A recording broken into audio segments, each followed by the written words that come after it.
I'm Melissa Fuller with Shape of the City. Today I am outside in this rather hot day with Rick Campos. He's a fire inspector with the City of Lincoln. Thanks for joining me. Oh, thanks for having us.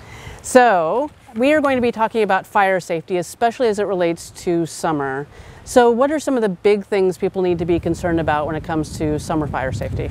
Yeah, summer brings a couple of unique different fire situations. First of all, grilling outside. So we want to make sure that we keep our grill clean, that we have it safe, at least 10 feet away from combustible items, a house, a fence, a tree, things like that. Fireworks are definitely a summer thing. Making sure that kids are supervised when they use fireworks. Disposal of fireworks is very important. Make sure that we douse them in some water, maybe use a non-combustible container with a lid possibly. Summertime, kids, fireworks, kids have some idle time, school's out. Just make sure that if you're a smoker or you have candles or so you got matches and lighters, that we put them up. You may even have to lock them. Keep an eye on those so the little ones don't get a hold of those. Experiment and we have an accidental fire.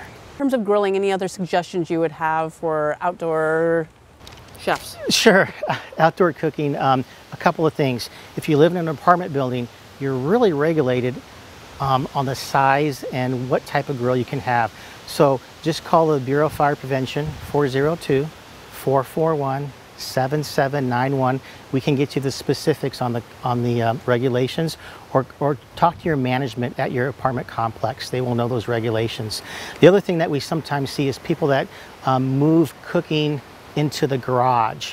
And so make sure that if you do that, again, we're 3 foot from combustibles, possibly have a fire extinguisher, and just be really careful about cooking in the garage. People like to do that, and we've seen a few fires from that aspect. It's a big thing in the summer is a fire pit.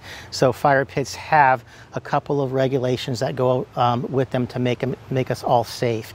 So some of those regulations would be 25 foot from your house or a combustible structure, and the size of the fire pit, 3 foot wide by 2 foot high is what the regulation states.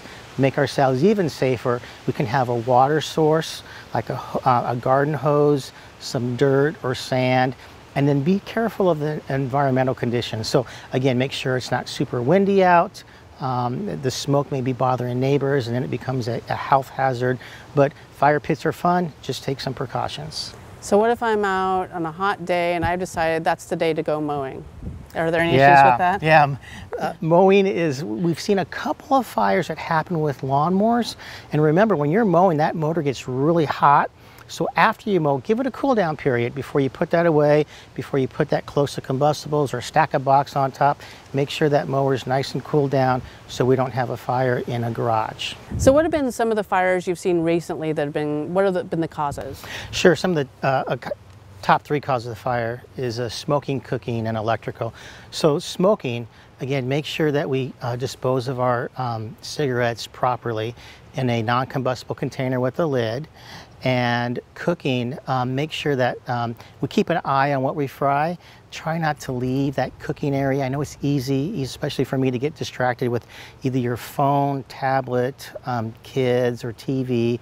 Just stay in that kitchen area. Make sure that you're in there so you can keep an eye on what's on the stove top. In terms of cigarettes, where are the places you're seeing cigarettes put out that are probably not the wisest places? Sure, we're seeing cigarettes typically outside where fires start, on decks, around the structure like mulch, things like that. Really where there's combustible items, the wind picks up and kind of gets that cigarette going again.